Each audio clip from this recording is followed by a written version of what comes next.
आमची ड्युटी त्याच्या बाबा आमची मागं तुमच्या हा बरोबर मला यावंच लागत आहे. मुर्दाबाद मुर्दाबाद सेंट जेवियर्स प्रशासन मुर्दाबाद मुर्दाबाद मुर्दाबाद सेंट जेवियर्स प्रशासन मुर्दाबाद मराठवाडा शिक्षक संघाचं शिक्षक एकजुटीचं शिक्षक एकजुटीचं मराठवाडा शिक्षक संघाचं शिक्षकावर अन्याय करणारे सेंट जेवियर्स प्रशासन शिक्षकावर अन्याय करणारे प्रशासन मुर्दाबाद मुर्दाबाद मुर्दाबाद शिक्षण विभाग होश में आओ. ज्यांना नोकरीहून काढले त्यांना तात्काळ तिथं रुजू करावं. त्यानंतर शिक्षकांवर इथे एकजुटीचा शिक्षक एकजुटीचा मराठवाडा शिक्षक संघाचा औरंगाबाद जिल्ह्याचा सचिव. मित्र, आज 5 सप्टेंबर संपूर्ण देशामध्ये सर्व शिक्षक मान सन्मान घेत आहेत. सर्व नागरिक सर्व विद्यार्थी त्यांचा मान सन्मान करत आहेत. अशा वेळेला सेंट जेवियर शाळेतील विद्यार्थ्यांना या जिल्हा परिषद शिक्षण विभागाच्या कार्यालयासमोर हे बिरबलाच्या खिचडीचं आंदोलन करावं लागतं. आपल्या सगळ्यांना अकबर बिरबलाची गोष्ट माहीत आहे. काय आहे आंदोलन? जेव्हा एका सर्वसामान्य माणसावर अन्याय झाला होता तेव्हा बिरबलाला हे आंदोलन करावं लागलं होतं. तेच आंदोलन कित्येक वर्षानंतर आम्हाला पुन्हा करावं लागतं की न्याय मिळून सुद्धा न्याय फक्त कागदावर ठेवण्याचं काम या शिक्षण विभागाने आणि शाळेच्या प्रशासनाने केलेलं आहे. ज्या 5 महिलांवर अन्याय झालेला आहे त्या 5 महिलांनी यापूर्वी जुलै महिन्यामध्ये सलग 5 दिवस आमरण उपोषण SFS संस्थेसमोर जालना रोडला केलं होतं.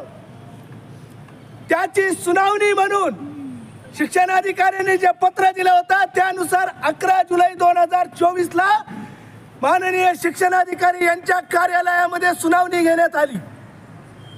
या सुनावणी दरम्यान ज्या 5 महिला होत्या त्यातली एक जी पिंकी पिल्लाई नावाची महिला आहे त्या दिवशी तिचा BP लो झाल्यामुळे आणि मानसिक अवस्था बिघडल्यामुळे या कार्यालयामध्ये त्या चक्कर येऊन पडल्या. आज तागायतपर्यंत त्या हॉस्पिटलाइज आहेत. आज सुद्धा त्या हॉस्पिटलाइज आहेत. जवळपास 1.5 महिना झाला. काय निर्णय दिला होता यांनी 11 जुलै 2024 ला? यांनी निर्णय दिला होता की या 5 शिक्षकांना तात्काळ रुजू करून घेण्यात यावे म्हणून 11 जुलै पासून अगदी कालपर्यंत 4 सप्टेंबर 2024 पर्यंत 5 शिक्षिका दररोज नित्य नियमाने शाळेमध्ये जाऊन आम्हाला रुजू करून घ्या हे शिक्षण विभागाचा अहवाल आहे आणि शिक्षण विभागाच्या अहवालाचं पालन करा असं त्यांना दररोज विनंती केली. मुख्याध्यापकाला विनंती केली, त्यांच्या सचिवाला विनंती केली, त्यांच्या अध्यक्षाला विनंती केली, त्यांच्या उपाध्यक्षाला विनंती केली.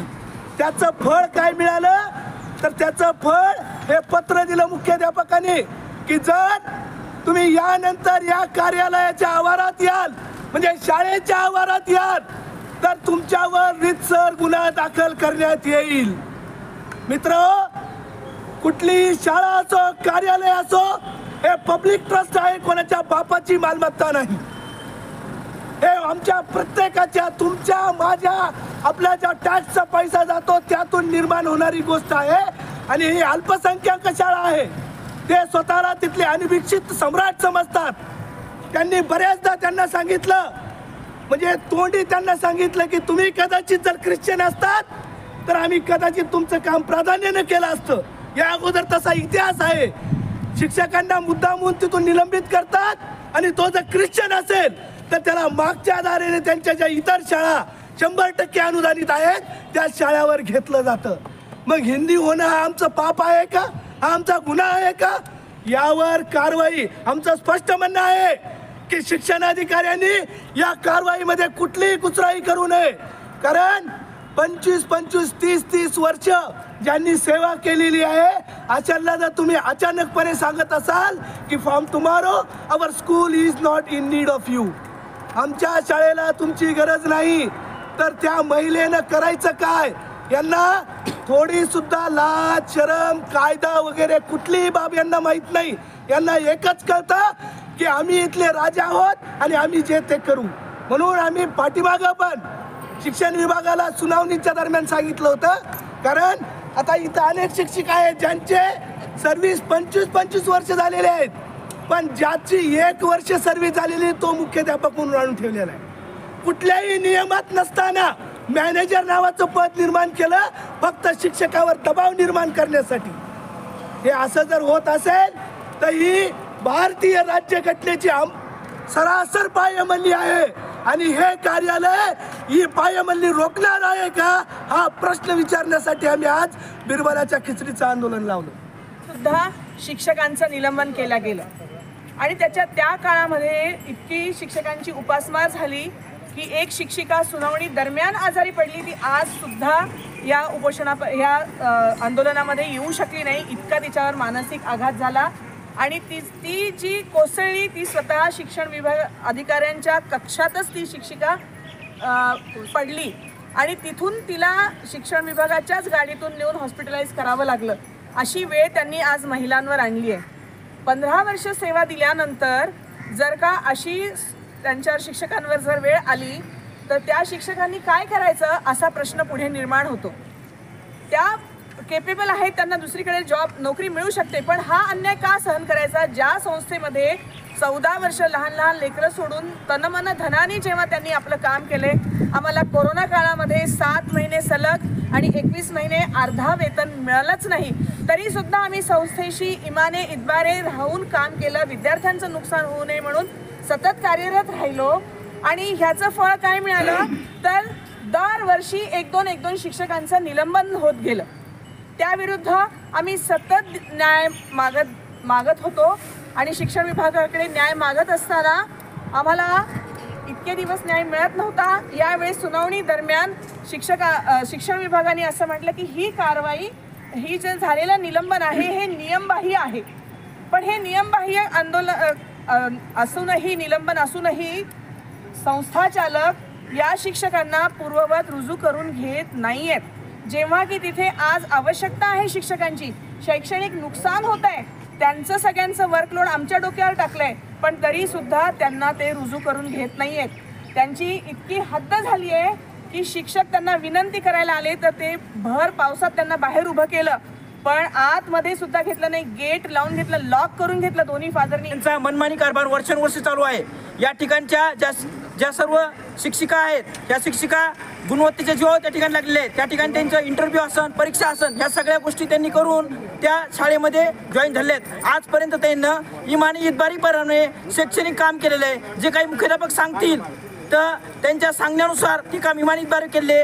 आज अनेक पिढी घडवण्याचं काम शिक्षक करत आहेत आणि त्या ठिकाणी जर एखाद्या कर्मचाऱ्याला काढायचं असेल तर त्याला नियमावली आहे, त्या देशाला घटना आहे, नियमानुसारच प्रत्येक कार्य करावं लागतं. आपल्या घरचा निर्णय असेल तर आपण काही घेऊ शकतो, पण जर प्रशासनाच्या पातळीवर काही निर्णय घ्यायचा असेल तर त्या ठिकाणी एक कमिटी अपॉइंटमेंट करावी लागते. त्या ठिकाणी कमिटी अपॉइंटमेंट केल्यानंतर खरं त्यांच्यामध्ये चुका आहेत का, त्या चुका जर आढळून आल्या तर पुढचा विषय आहे. पण ह्या ज्या महिला आहेत यांना कौटुंबिक जबाबदारी आहे. आज यांच्यावर उपासमारीची पाळी आलेली आहे. आज यांच्यातले काही सहकारी आहेत त्या बिमार पडलेल्या आहेत. आज यांची सायकोलॉजिकल कंडिशन चांगली राहिली नाही, तरी सुद्धा प्रशासनाने याच्याकडे 100% लक्ष देण्याची गरज आहे.